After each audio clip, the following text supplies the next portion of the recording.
ونعوذ بالله من شرور أنفسنا ومن سيئات أعمالنا من يهده الله فلا مضل له ومن يضلل فلا هادي له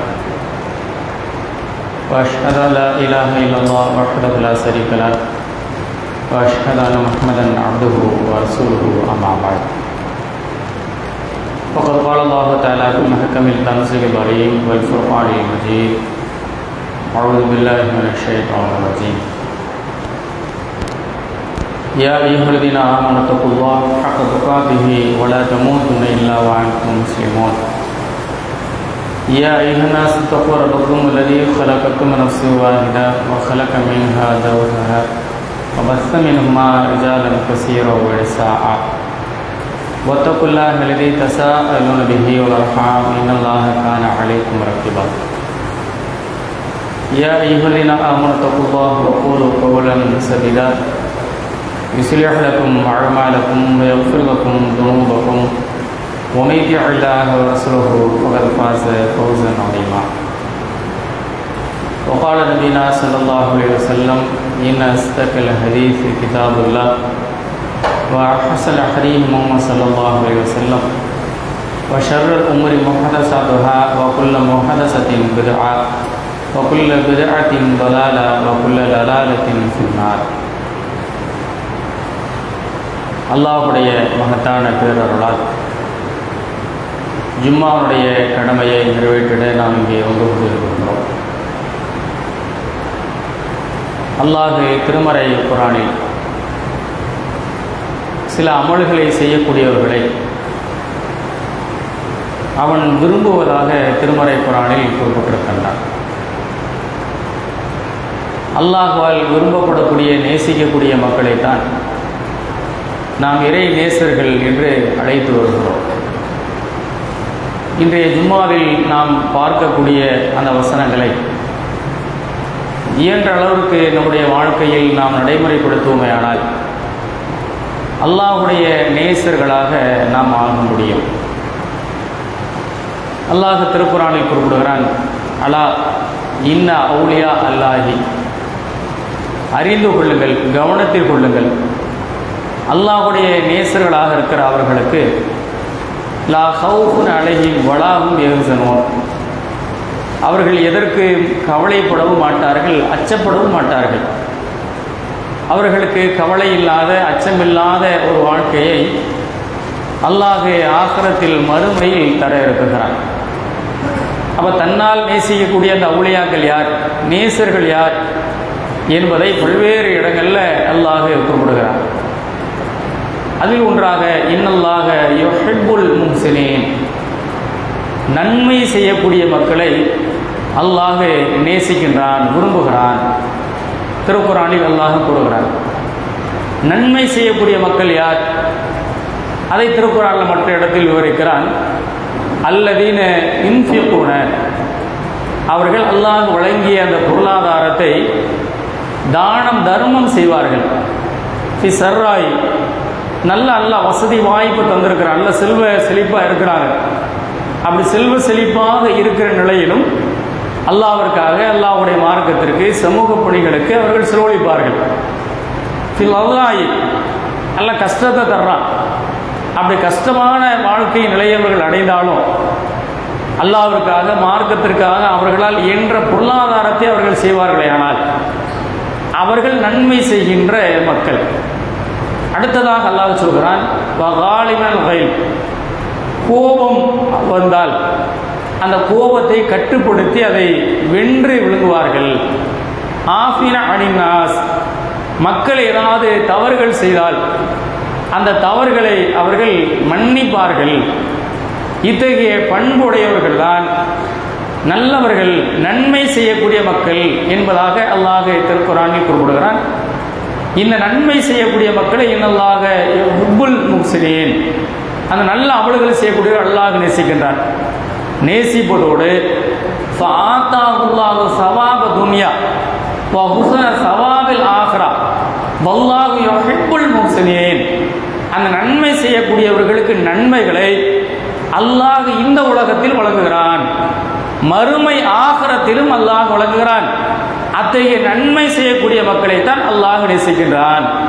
அப்ப அல்லாஹுடைய நன்மைகள் இந்த உலகத்திலும் நமக்கு வர வேண்டும், ஆகிரத்து மறுமையிலும் நமக்கு வர வேண்டும் என்று நாம் ஒவ்வொருவரும் விரும்புகிறோம்.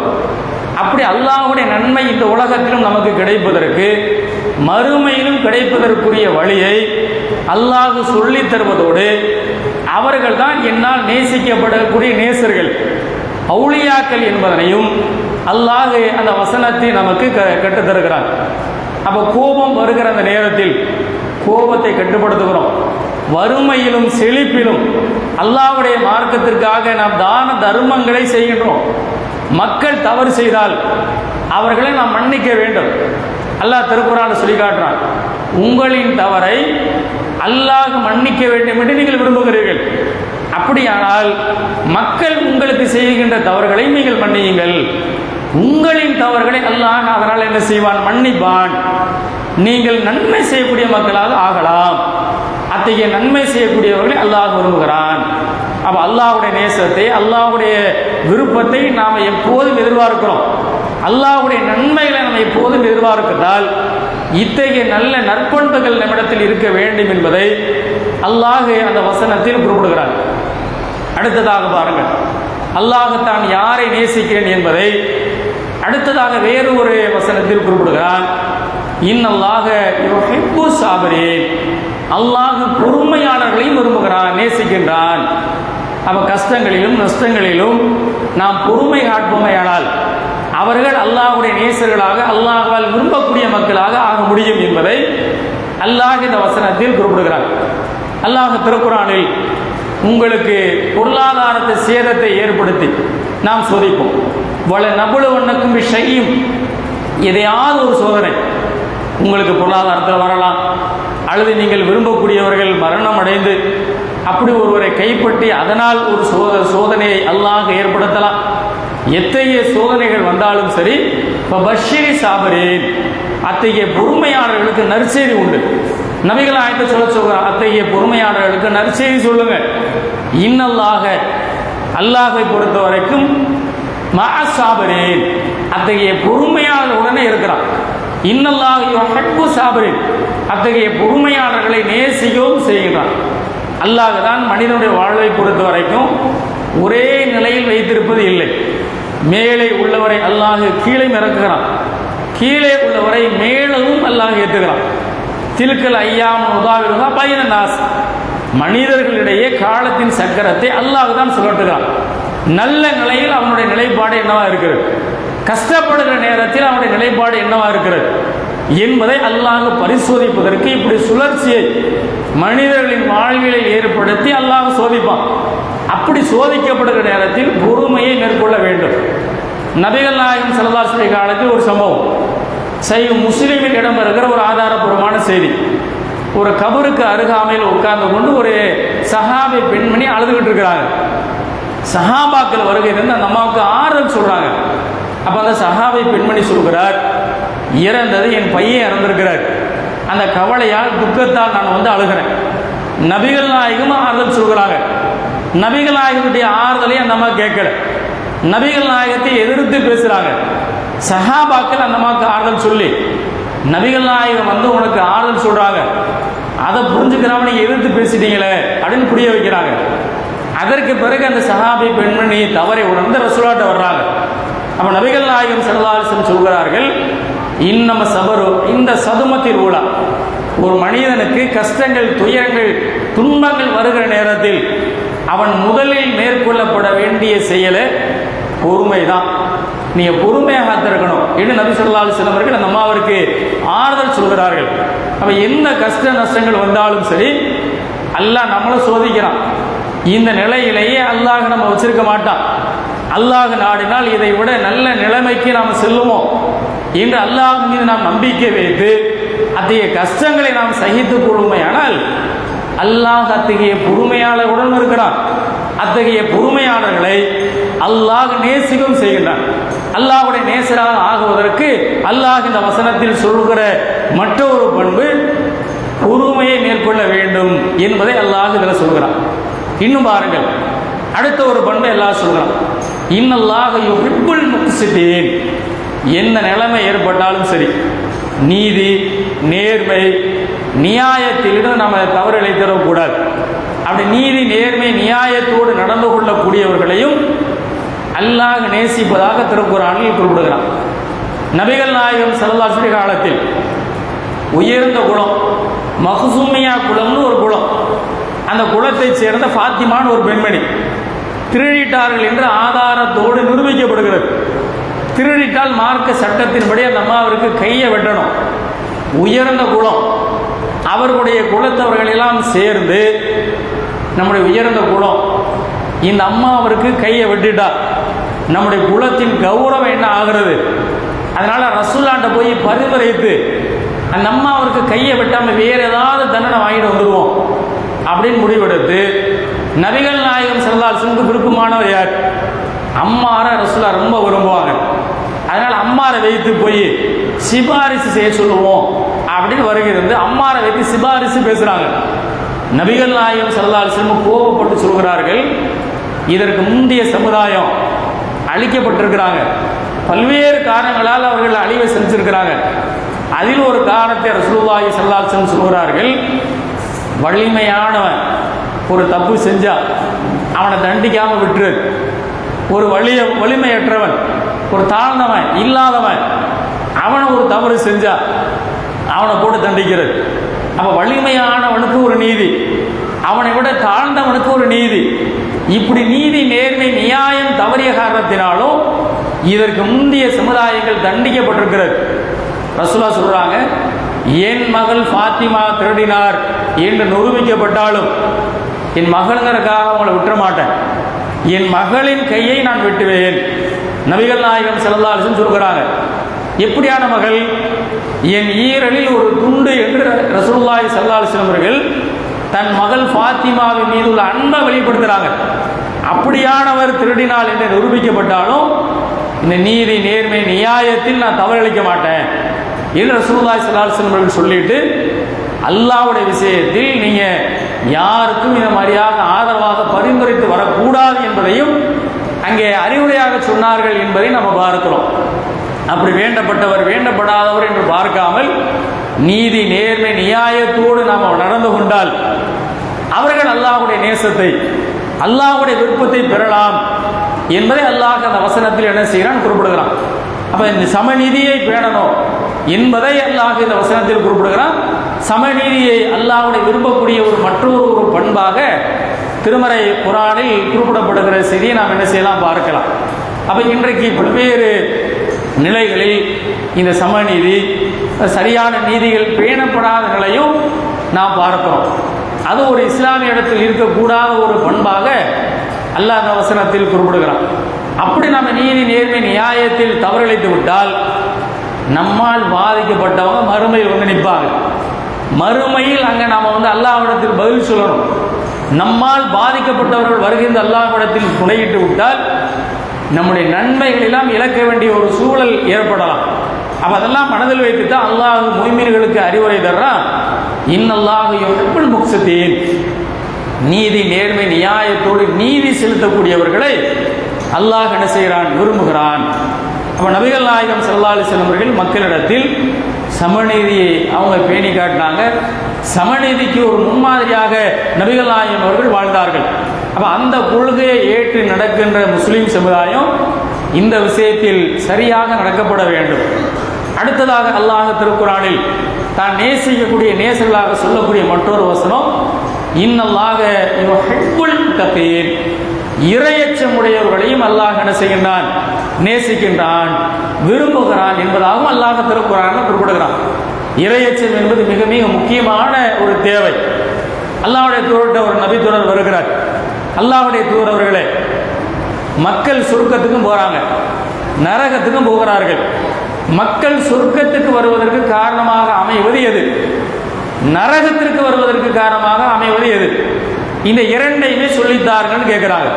அப்ப நபிகள் நாயகம் ஸல்லல்லாஹு அலைஹி வஸல்லம் அவர்கள் மக்கள் சொர்க்கம் வருவதற்கு காரணமாக அமைவது தக்வல்லாஹி வ ஹுஸ்னுல் குலுக், இறைவனை அஞ்சுகின்ற இறையச்ச பண்பு, இது ஒரு மனிதர்கள் சொர்க்கம் வருவதற்கு காரணமாக அமைகின்ற பண்பு. இரண்டாவது நல்ல நற்குணம், நற்குணங்களும் மனிதர்கள் சொர்க்கம் வருவதற்கு காரணமாக அமைகிறது.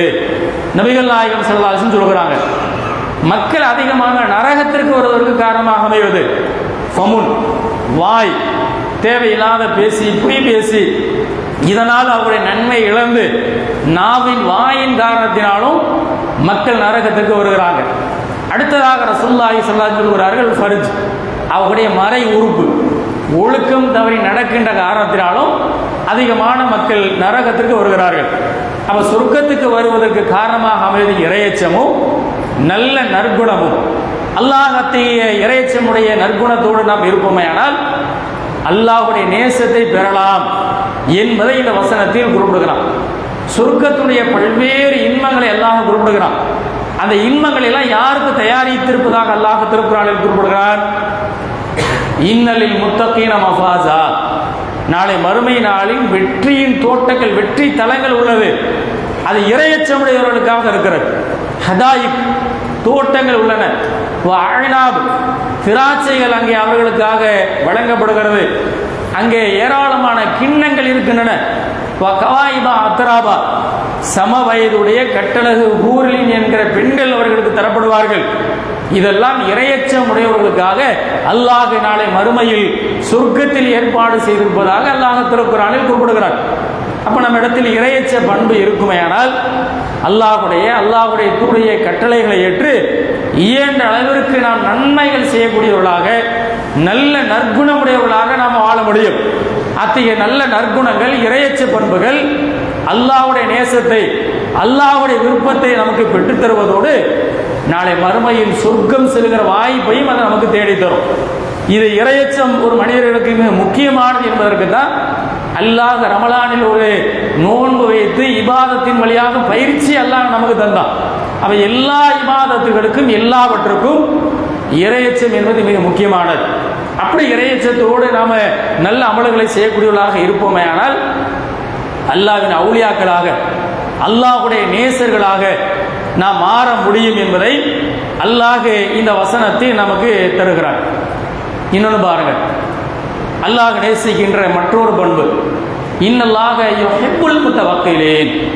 எல்லா நிலைகளிலும் சரி அல்லாஹ்வை நாம் சார்ந்திருக்கின்ற மக்களாக நாம் இருக்கணும். அல்லாஹ் அப்படியான அல்லாஹ்வை சார்ந்திருக்கக்கூடிய மக்களாக இருப்பார்களே ஆனால் அல்லாஹ் அவர்களையும் என்ன செய்கின்றான், நேசிக்கின்றான். நபிகள் நாயகம் ஸல்லல்லாஹு அலைஹி வஸல்லம் அவர்கள் இந்த மார்க்கத்தை சொல்வதற்கு பல்வேறு கஷ்டங்களை, பல்வேறு துன்பங்களை அவங்க சந்திச்சாங்க. ஒரு இடத்தில் பாருங்க, குறைவான மக்களாக நீங்கள் இருக்கிறீங்க, நாங்கள் ஒரு பெரிய ஒரு சமூகமாக நாங்கள் இருக்கிறோம், உங்களுக்கு எதிராக நாங்கள் செயல்பட நினைச்சா இல்லாமல் உங்களை நாங்கள் அழிச்சிடுவோம். நபிகள் நாயகம் ஸல்லல்லாஹு அலைஹி வஸல்லம் அவர்கள் வந்து மிரட்டுறாங்க. அல்லாஹ் அதற்கு நபிகள் நாயகத்தை பார்த்து ஒரு பதில் சொல்கிறான், யுத்தம் வந்துட்டா நாங்களும் யுத்தத்திற்கு வர்றோம், நீங்களும் யுத்தத்திற்கு வர்றீங்க. நாங்கள் என்ன நோக்கத்திற்காக வருகிறோம் தெரியுமா? உங்களை நாங்கள் வெற்றி கொண்டுட்டா அல்லாஹ் எங்களுக்கு இந்த உலகத்தில் வெற்றி வாய்ப்பை தந்துடுறான், அதையும் நாங்கள் எதிர்பார்த்து வர்றோம். இன்னொன்று, உங்கள் கரத்தால் நாங்கள் கொல்லப்படுகிற ஒரு வாய்ப்பை அல்லாஹ் தந்துட்டா நாங்கள் மறுமை ஆகிரத்தை நோக்கமாக கொண்டு நாங்கள் வந்திருக்கிறோம். அல்லாஹ் என்னுடைய உயிர்களை, உடமைகளை மறுமையின் சொர்க்கத்திற்காக விலைக்கு வாங்கிட்டான். அதனால நாங்கள் எதிர்பார்த்து வந்திருப்பது இந்த உலகத்தின் வெற்றியை மாத்திரம் அல்ல, ஆகிரத்தில் சொர்க்கம் போகணுங்கிறதுக்காகத்தான் நாங்கள் வந்திருக்கிறோம். எங்களை மாதிரி எண்ணங்களோடு நீங்க வரல, இந்த உலகத்தின் வெற்றியையும் வாய்ப்பையும் தேடித்தான் நீங்க வந்திருக்கிறீங்க.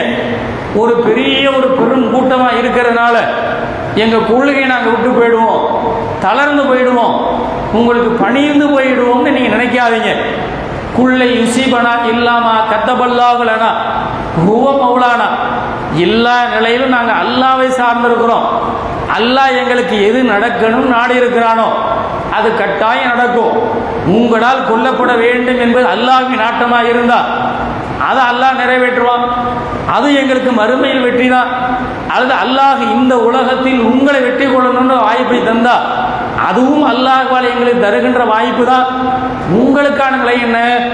இந்த உலகத்தில் வெற்றி விட்டாலும் சரி அல்லது தோல்வி அடைந்தாலும் சரி ஆகிரத்தில் உங்களுக்கு ஒண்ணுமே கிடைக்காது. ஆகிரத்தை நோக்கமாக கொண்டு நாங்கள் வந்திருக்கிறோம். அதனால் இந்த உருட்டல் மிரட்டல்களுக்கெல்லாம் நாங்கள் பயப்பட மாட்டோம். அல்லாஹ் எங்களுக்கு எதை விதித்திருக்கிறானோ அது கட்டாயம் நடக்கும். அல்லாஹ் தான் எங்களது பாதுகாவலன். எல்லா நிலையிலும் நாங்கள் அல்லாஹ்வை தான் சார்ந்திருப்போம் என்ற பதிலை அவர்களுக்கு வழங்குங்கள் அல்லாஹ் திருமறை குர்ஆன்ல குறிப்பிட்டு காட்டுகிறான். சஹாபாக்கள் சில நேரங்களில் கஷ்டங்கள் துன்பங்களை பார்த்து அவர்கள் தளர்ந்து போயிருந்த நேரத்தில் அல்லாஹ் சொல்கிறான், வகையின் நபியின் காத்தல மாஹுரிபியுன கசீர் ஃபமா வஹனு லிமா அஸாபல்லாஹி சபீலில்லாஹி வமா லஅஃபு வமஸ்தகானு வல்லாஹு யுஹிப்பு சாபிரீன். இதற்கு முந்தி ஏராளமான நபிமார்கள் இந்த உலகத்திற்கு தூதுப்படியை நிறைவேற்றுவதற்கு வந்தாங்க. அவர்கள் பல்வேறு துன்பங்களை, துயரங்களை சந்தித்தாங்க. வலிமையான பெரும் கூட்டத்தை எல்லாம் எதிர்த்து அவர்கள் யுத்தம் பண்ணாங்க. அப்படியான சோதனைகளை சந்தித்த நேரத்தில் அவங்க பலவீனப்பட்டல, தளர்ந்து போயிடல, எதிரிகளுக்கு அவர்கள் அடிபணிந்தும் போயிடல. அல்லாஹ்வை அவர்கள் சார்ந்திருந்தாங்க. பொறுமையாளர்களாகவும் அவர்கள் இருந்தார்கள். அல்லாஹ் திருமறை குர்ஆன்ல சொல்லிட்டு ஃபாத்தாஹுல்லாஹு ஸவாப துன்யா வ ஹுஸ்ன ஸவாபில் ஆகிரா. அவர்களுக்குத்தான் அல்லாஹ் அழகிய நன்மைகளை இந்த உலகத்திலே வழங்கினான், ஆகிரத்திலும் அவர்களுக்கு வழங்க இருக்கிறான். வல்லாஹு யுஹிப்புல் முஹ்சினீன். அத்தகைய நன்மை செய்வதற்கு அல்லாஹ்வுடைய நேசத்தையும் அவர்கள் பெறுகின்ற மக்களாகவும் ஆனார்கள். அல்லாஹ் திருக்குர்ஆன்ல சொல்லுகிற ஒரு செய்தி. அப்போ நம்முடைய வாழ்நாளில் எவ்வளவு பெரிய கஷ்டங்களை, துன்பங்களை சந்தித்தாலும் அல்லாஹ் நம்மளை கைவிட்ட மாட்டான். அல்லாஹ் நம்மளை சோதிப்பதற்கு தான் அப்படி வச்சிருக்கிறான். இன்பங்களிலும் நாம் அல்லாஹ்வை சார்ந்திருக்கணும், கஷ்டமான நேரத்திலும் அல்லாஹ்வை நாம் சார்ந்திருக்கணும். சஹீஹ் முஸ்லிமில் மற்றொரு செய்தி, நபிகள் நாயகம் ஸல்லல்லாஹு அலைஹி வஸல்லம் சொல்கிறாங்க, ஒரு 2 சம்பவம், இரண்டுமே முரண்பட்ட ஒரு சம்பவம், இரண்டையும் ஒரு முஸ்லிம் தனக்கு நன்மையா மாத்திக்கிறான். இந்த செயலை பார்த்து எனக்கு ஒரு பெரிய ஆச்சரியத்தை தருகிறது. நபிகள் நாயகம் ஸல்லல்லாஹு அலைஹி வஸல்லம் சொல்கிறாங்க, முதல் விஷயம், ஒரு முஸ்லிமின் விஷயத்தில் நன்மை, அவனுக்கு மகிழ்ச்சி தருகிற சம்பவங்கள் நடக்குது. அதனால் அவன் சந்தோஷப்பட்டுட்டு அல்ஹம்துலில்லாஹ், அல்லாஹ் இந்த மகிழ்ச்சியை, சந்தோஷத்தை நமக்கு தந்தான் என்ற அந்த நேரத்திலும் அந்த மகிழ்ச்சியை, சந்தோஷத்தை அல்லாஹ் மீது பொறுப்பு சாட்டி அல்லாஹ்வை சார்ந்திருந்து அல்லாஹ்விற்கு அவன் புகழ்ந்து அல்லாஹ்வை அவன் நன்றி செலுத்திடுறான். அதனின் வழியாகவும் அவன் தனக்கு நன்மையை பெற்றுக் கொடுக்கிறான். அதே முஸ்லிமுக்கு ஒரு கஷ்டம் வரும், துன்பங்கள் வரும், அந்த நேரத்தில் பொறுமை ஆக்கிறான். நன்மையை, மகிழ்ச்சியை தந்த அதே அல்லாஹ் தான் நம்மளை சோதிப்பதற்கு இந்த கஷ்டத்தை தந்திருக்கிறான். இதை நம்ம பொறுமையோடு சகித்து கொள்ளணும்.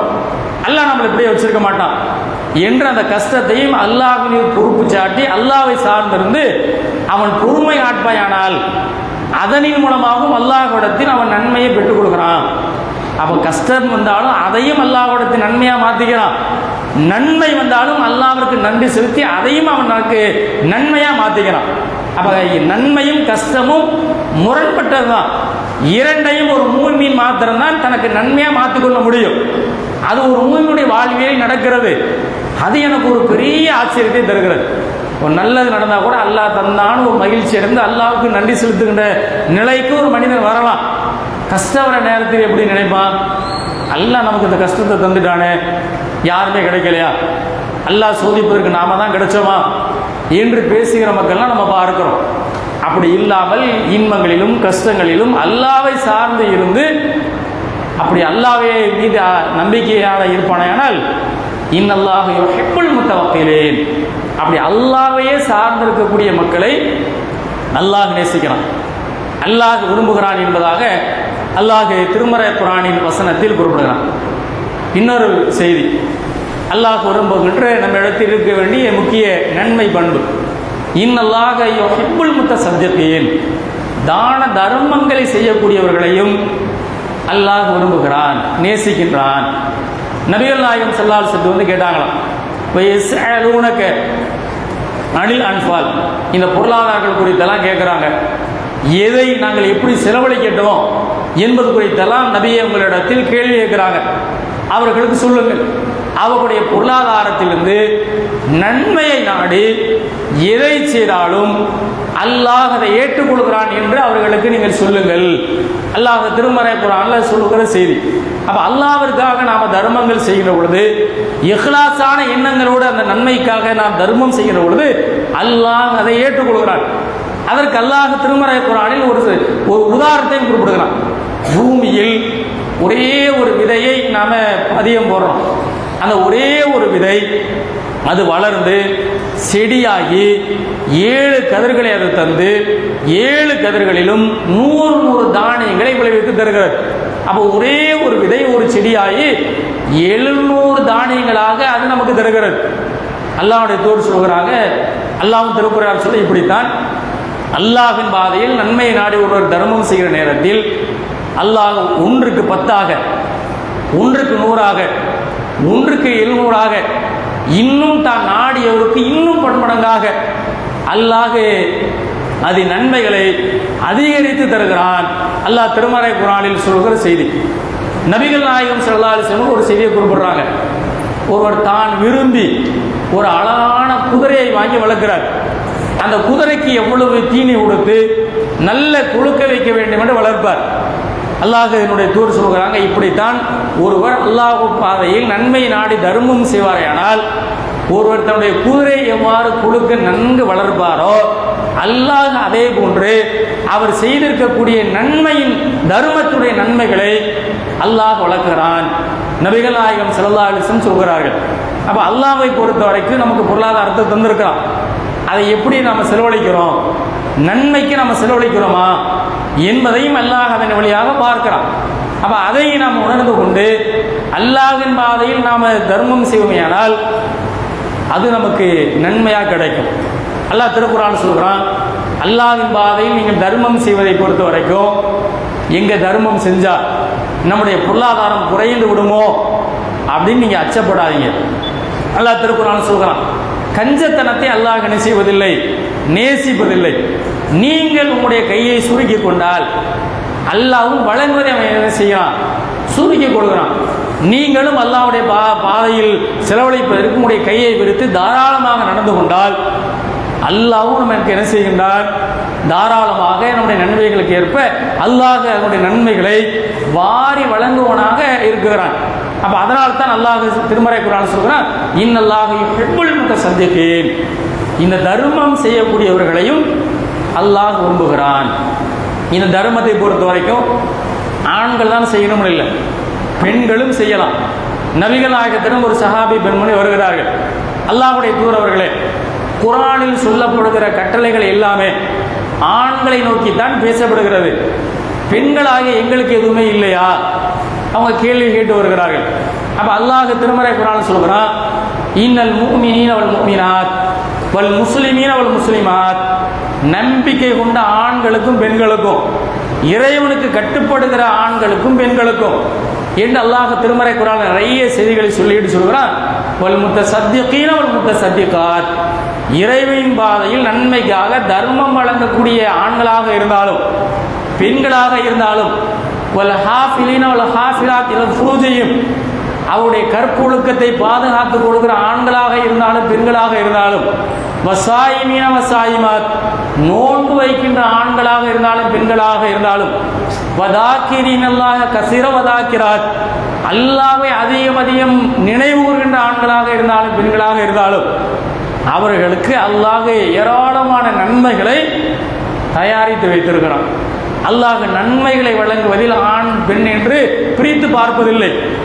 ஈமான் கொண்டிருக்கிறாங்களா, இறைவனுக்கு கட்டுப்பட்டு நடக்கிறாங்களா, அவர்களோடு இதெல்லாம் அல்லாஹ் பார்க்கிறான்.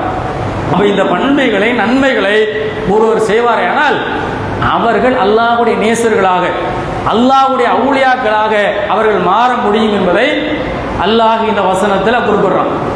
நபிமார்கள் மாத்திரம்தான் அல்லாஹ்வால் தேர்ந்தெடுத்து இந்த உலகத்திற்கு அனுப்பப்பட்டவர்கள். அவுலியாக்கள் இறைவனின் நேசர்கள் என்பது அல்லாஹ் தேர்ந்தெடுத்துக் கொள்பவர்கள் அல்ல. அல்லாஹ் திருமறை குர்ஆனில் சொல்கிற இந்த பண்புகளை யாரெல்லாம் கடைபிடிக்கிறார்களோ அவர்கள் அல்லாஹ்வுடைய அவுலியாக்களாக, அல்லாஹ்வுடைய நேசர்களாக ஆக முடியும் என்பதைத்தான் அல்லாஹ் இந்த வசனத்தில் குறிப்பிடுகிறான். இன்ன அவுலியா அல்லாஹ் லா ஹவுஃபுன் அலைஹிம் வலா ஹும் யஹ்சனூன், அத்தகைய இறைவனின் நேசமுடைய இந்த அடியார்களுக்குத்தான் எந்த கவலையும் இல்லாத ஒரு வாழ்க்கை, எதற்கும் அச்சப்பட மாட்டாங்க. நரகத்தில் விழுந்துருவோமோ, தண்டிக்கப்பட்டுருவோமோ, அல்லாஹ்வுடைய கோபத்தை நாம் பெற்றுவோமோ என்ற ஒரு கவலை நிலை ஆகிரத்தில் கிடையாது. சொர்க்க வாழ்வு அல்லாஹ் நமக்கு தந்துடுவான். அப்படி அல்லாஹ் நேசிக்கக்கூடிய மக்கள் எல்லாமே அல்லாஹ்வுடைய அருளால் சொர்க்கம் போக இருக்கிறோம். இத்தகைய பண்புகள் வரணும் என்பதற்கு தான் அல்லாஹ் இந்த செய்திகள் எல்லாம் நமக்கு திருமறை குர்ஆனில் நமக்கு குறிப்பிடுகிறான். இன்னொரு செய்தியும் அல்லாஹ் திருக்குர்ஆனில் குறிப்பிடுகிறான், இன்னல்லாஹ யுஹிப்பு தவ்வாபீன், தௌபா பாவ மன்னிப்பு தேடுவோரையும் அல்லாஹ் என்ன செய்கின்றான், விரும்புகிறான். பாவங்கள் செய்துவிட்ட மக்களை பொறுத்த வரைக்கும் அல்லாஹ் மீது நம்ம நம்பிக்கை இழந்துடக்கூடாது. பாவம் செஞ்சுட்டோமே, அல்லாஹ் மன்னிப்பானா, அல்லாஹ்வுடைய அருள் நமக்கு கிடைக்குமா என்று நாம அல்லாஹ் மீது உள்ள அருளில் நிராசை அடையக்கூடாதான். காஃபிர்கள் தான் அப்படி நிராசை அடைவாங்களாம். அதனால் அல்லாஹ் திருக்குர்ஆனில் தௌபா தேடுங்கன்னு சொல்கிறான். ஷைத்தான் உங்களை நரகத்திற்கு அழைக்கிறான். ஒரு தவறான எண்ணம் உங்களுடைய உள்ளத்தில் வந்துவிட்டால் ஷைத்தானின் பாதையில் நம்ம போறோம் என்று நீங்கள் சுதாரித்துக் கொள்ளணும். அதை மீறி ஒரு தவறு இழைத்து விட்டால் ஒரு மூமினின் பண்பு அந்த தவறில் நீடித்திருக்க மாட்டானா. தவறு செஞ்சுட்டோமே என்று உணர்ந்து அதிலிருந்து மீண்டு வருவதற்கு தௌபா தேடுவான். அப்படி தௌபா தேடிவிட்டால் அல்லாஹ்வுடைய நேசராக, அல்லாஹ்வுடைய விருப்பத்திற்குரியவராக அவர் மாறலாம். அதனால திருக்குர்ஆன் என்ன அறிவுரை சொல்கிறான், யா அய்யுஹல்லதீன ஆமனு தூபு இலல்லாஹி தௌபத்தன் நஸூஹா, ஈமான் கொண்ட மக்களே, அல்லாஹ்விடத்தில் களப்பற்ற எண்ணங்களோடு நீங்கள் தௌபா பாவ மன்னிப்பு தேடுங்கள். அஸா ரப்புக்கும் அயுகஃபிர் அன்கும் சய்யாத்திக்கும், உங்களின் பாவத்தை, இதற்கு முந்தி செய்த தவறுகளை அல்லாஹ் மன்னிக்கின்றான். உங்களை சொர்க்க சோலைகளிலும் அல்லாஹ் நுழைய செய்கின்றான். வல்லதீன ஆமனுமாக, அல்லாஹ் நபிமார்களையும் நபிமார்களோட ஈமான் கொண்ட மக்களையும் மறுமையை நான் இழிவுபடுத்த மாட்டேன்னு சொல்லியிருக்கிறேன். அப்படி தௌபா தேடி திரும்பி கொண்டவர்களும் அவர்களோடு நாளை மறுமை நாளில் அவர்கள் நுழைவார்கள். நூறும் எஸ்ஆ, அவர்கள் அல்லாஹ்வுடைய ஒளிவட்டத்திலும் அங்கே இருப்பாங்க. முன்புறமாக, பின்புறமாக, வலதுபுறமாக, இடதுபுறமாக அல்லாஹ்வுடைய ஒளிவட்டம் அங்கே அவர்களுக்கு கிடைக்கும். அந்த சொர்க்கச்சோலையில் அவர்கள் என்றென்றும் நிரந்தரமாகவும் இருப்பார்கள். அல்லாஹ் திருக்குர்ஆனில் தௌபா தேடியவர்களுக்கு கிடைக்கின்ற வாய்ப்பை நமக்கு சொல்லி காட்டுகிறான். அப்போ அதனால தான் சொல்கிறேன், அப்படி ஒருவர் தவறிலிருந்து தன்னை திருத்தி கொண்டால் அல்லாஹ்வுடைய நேசராக, அல்லாஹ்வுடைய விருப்பத்திற்குரியவராக அவர் ஆகலாம். அடுத்து பாருங்க, அல்லாஹ் திருமறை குர்ஆன்ல சொல்கிறான், இந்த நபிமார்கள் சோதனையை அனுபவித்தாங்க. அப்படி சோதிக்கப்பட்ட நேரத்தில் அவங்களுடைய சொல் என்னவாக இருந்ததா? ரப்பனா ஊஃபிலனா துனூபனா வ இஸ்ராஃபனா ஃபி அம்ரினா வ சப்பித் அக்தாமனா வன்சுருனா அலல் கௌமில் காஃபிரீன். எங்கள் இறைவா, நாங்கள் செய்த பாவங்களை நீ மன்னிக்க வேண்டும் என்று அவர்கள் என்ன செய்தார்கள்? தௌபா தேடினாங்க. எங்கள் வாழ்க்கையில் நாங்கள் ஏதாவது வீணான காரியங்கள் செய்திருந்தா அந்த வீணான காரியங்களுக்கு நீ மறுமையில் எங்களை குற்றவாளியாக பிடிச்சிடக்கூடாது. அந்த குற்றங்களை, அந்த தவறுகளை நீ என்ன செய்ய வேண்டும்? மன்னிக்க வேண்டும்.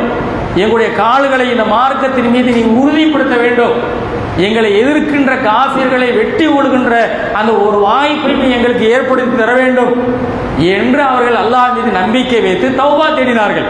அவருடைய வீணான காரியங்களிலிருந்து அல்லாஹ்விடத்தில் அவங்க பாவமன்னிப்பு என்ன செய்தார்கள்? தேடினாங்க. இந்த மார்க்கத்தின் மீது உறுதியாக நிற்பதற்கு அல்லாஹ்விடத்தில் அவர்கள் வெற்றியும் உதவியும் தேடுகின்ற மக்களாக அவர்கள் இருந்தார்கள்.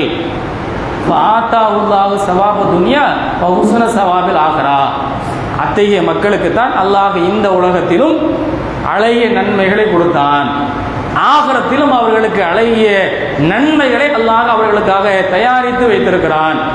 அப்ப தௌபா தேடுவது எவ்வளவு பெரிய ஒரு முக்கியமான அமல் என்பதை அல்லாஹ் இந்த வசனத்தில் கற்றுத்தருவதோடு, தௌபா தேடி பாவங்களிலிருந்து தவறுகளிலிருந்து நம்மை திரித்துக் கொள்ளுமையானால் அல்லாஹ் நம்மளை மன்னிப்பதற்கு தயாராக இருக்கிறான், நமக்கு அருள் செய்வதற்கு தயாராக இருக்கிறான். அல்லாஹ் திருமறை குர்ஆனில் அதை அப்படியே சொல்கிறான், யா இபாதி அல்லதீன அஸ்ரஃபு அன்ஃபுஸக்கும் லா தக்னது மின் ரஹ்மத்தில்லா. தங்களுக்கு தாங்களே அநீதி இழைத்துக் கொண்ட என் அடியார்களே, அல்லாஹ்வின் அருளில் நீங்க நம்பிக்கை இழந்துறாங்க. அப்ப மனிதன் தான், அல்லாஹ் தான் நம்மளை படைச்சான். குலிக்கல் இன்சானல் ஐஃபா, மனிதர்களை அல்லாஹ் தான் பலவீனமாக படைச்சிருக்கிறான். தவறுகள் வருவது வாழ்க்கையில் யதார்த்தம்.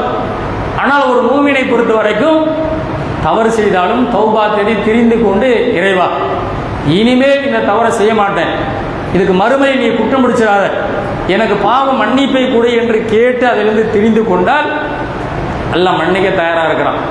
நபிகள் நாயகத்தை எடுத்துக்கொள்ளுங்கள், முன்பின் பாவங்கள் மன்னிக்கப்பட்டவர்கள், சொர்க்கவாதிகள் என்று நற்செய்தி சொல்லப்பட்டவங்க, நாளை மறுமை நாளில் புகழுக்குரிய மக்காமு மஹமூது என்ற இடத்தில் அவங்க தங்க போறாங்க.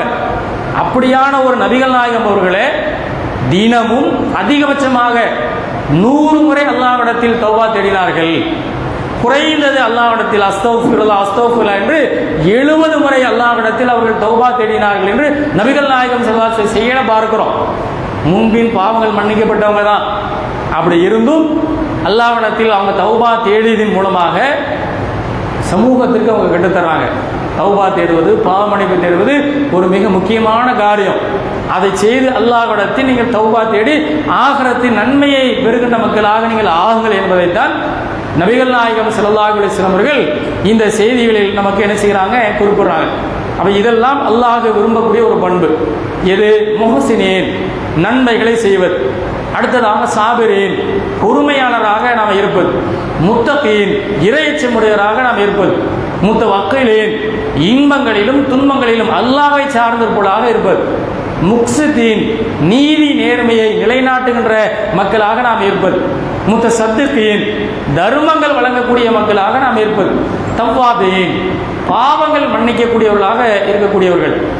இவர்கள் எல்லாம் அல்லாஹ் சொல்லி எடுத்துருக்கிறான். ஷாக்கிரீன், இவங்க தான் நன்றி செலுத்தப்பட வேண்டிய நல்ல அடியார்கள், அல்லாஹ்வுக்கு நன்றி செலுத்தியவங்க. இவர்களுக்கு அல்லாஹ் என்ன செய்கிறான்? தன்னுடைய நன்மையை தாராளமாக வாரி வழங்க இருக்கிறான் என்பதையும் அல்லாஹ் திருக்குர்ஆனில் குறிப்பிடுகிறான். எல்லாமல் அல்லாஹ் திருமறை குர்ஆனில் கற்றுத்தருகின்ற அந்த நல்ல பண்புகளின் அடிப்படையில் வாழ்ந்து மரணித்து சொர்க்கம் செல்கிற ஒரு அழகிய நல்லதொரு வாய்ப்பை நம் அனைவருக்கும் அல்லாஹ் தந்து அருள் புரிய வேண்டுமாய் துஆ செய்து இந்த ஜும்மாவுடைய உரையை நிறைவு செய்து கொள்கிறேன். வாக்கர்தவான அல்ஹம்துலில்லாஹி ரப்பில் ஆலமீன்.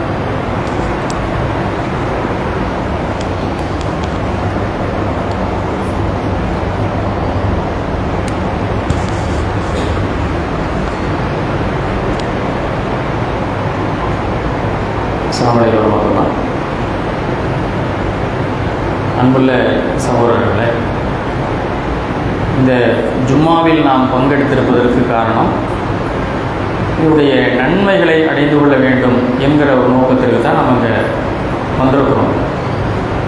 நபிகள் நாயகம் ஸல்லல்லாஹு அலைஹி வஸல்லம் அவர்கள் இந்த ஜும்மாவுடைய ஒழுங்குகள் குறித்து சொல்கிற பொழுது ஆரம்ப நேரத்திலே ஒருவர் குளித்து எண்ணெய் தேய்த்து வாசனை திரவியங்களை பூசிக்கொண்டு 2 ரக்காத் அவர் தொழுதுவிட்டு பள்ளிவாசலில் அருகருகே அமர வேண்டும் அப்படின்னு சொல்கிறாங்க. அப்படி அருகருகே அமர்ந்து கொண்டவர்கள் அல்லாஹ் தன்னுடைய அருளால் என்ன செய்து கொள்கிறான்? அரவணைத்து கொடுக்கிறான். அருகருகே அமராமல் ஆங்காங்க தனித்து உட்காரன்னு வைங்க. அல்லாஹ்வுடைய அருள் தேவையில்லை என்று அவர்கள் புறக்கணிக்கிறார்கள். அல்லாஹ்வும் அவர்களுக்கு அருள் செய்வதில்லை. வேண்டாம் அப்படின்ற சபையிலே இல்லாமல் புறக்கணிச்சுட்டு போயிட்டா அல்லாஹ்வும் அவரையும் ஒட்டுமொத்தமாக புறக்கணித்து விடுகிறான். நபிகள் நாயகம் ஸல்லல்லாஹு அலைஹி வஸல்லம் சொல்லுகிற ஒரு செய்தி. அப்போ ஜும்மாவிற்கு நாம் வியாபாரத்தெல்லாம் விட்டுட்டு நம்ம வந்திருக்கிறோம். இதனின் நன்மைகளை நாம் முழுசாக அடைந்து கொள்வதற்கு நாம் முயற்சிக்கணும். அப்போ குறைந்தபட்சம் ஜும்மாவிற்கு பாங்குக்கு முன்னாடி 2 ரக்காத்துகள் தொழுது விட்டு இந்த மாதிரி வெளியில் ஆங்காங்கே அமராமல் உள்ளே அருகருகே அமரணும். இப்போ தொழுகை ஜமாத்து நடக்குதுன்னு வைங்க, வரிசையாக நிற்கிறோம். ஆங்காங்கே நமக்கு வசதிப்பட்ட இடத்தில் நாம் உட்காரதில்லை. ஏன்? அது சஃப பேணும்னு நம்ம விளங்கி வச்சுருக்கிறோம். அந்த மாதிரி தான் ஜும்மாவிற்கு வரக்கூடியவர்கள் அருகருகே அமர வேண்டும் என்பது நபிகள் நாயகம் ஸல்லல்லாஹு அலைஹி வஸல்லம் நமக்கு கற்றுத்தந்திருக்கிற ஒரு செய்தி. அப்படியே அதையும் மீறி தாமதமாக வருகிறார்கள் என்றால் 2 ரக்காத் எழுந்து தொழுதுட்டு தான் அமரணும். அதுவும் நபிகள் நாயகம் ஸல்லல்லாஹு அலைஹி வஸல்லம் நமக்கு சொல்லியிருக்கிறாங்க. ஜும்மா உரை நிகழ்கின்ற நேரத்தில் ஒரு நபி தோழர் வர்றார். 2 ரக்காத்து தொழுதிங்களான்னு கேட்குறாங்க. இல்லை என்ற உடனே நீ எழுந்து 2 ரக்காத்து தொழுது விட்டு அமருன்னு சொல்கிறாங்க. அப்போ ஜும்மாவிற்கு அந்த முன் சுன்னத் என்பது ஒரு அவசியமாக நபிகள் நாயகம் ஸல்லல்லாஹு அலைஹி வஸல்லம் அவர்கள் வலியுறுத்தி இருக்கிறாங்க.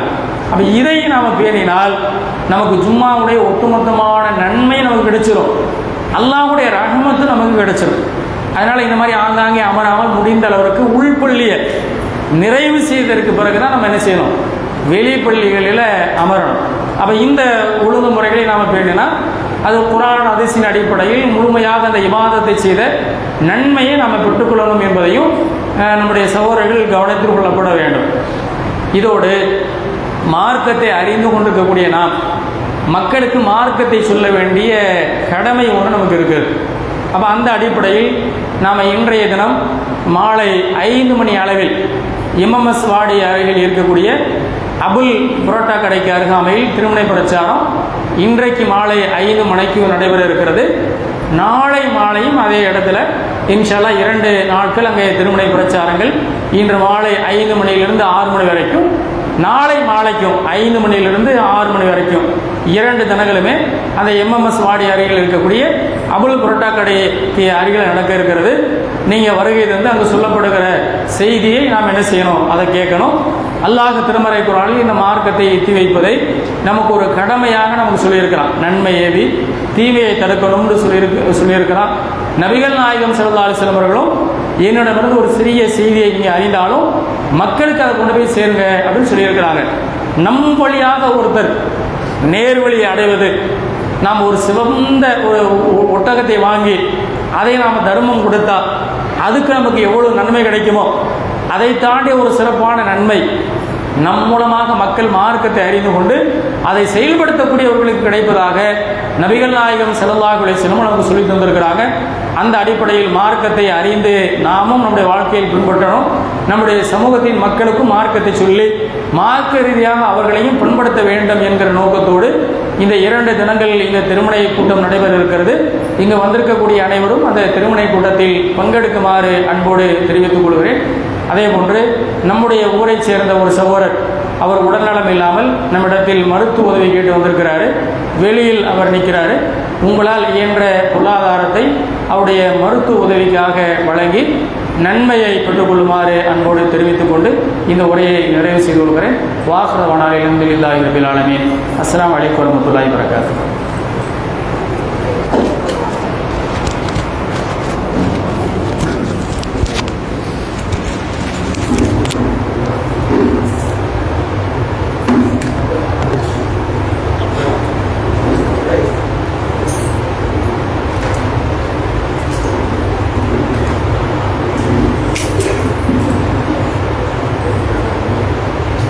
الله أكبر.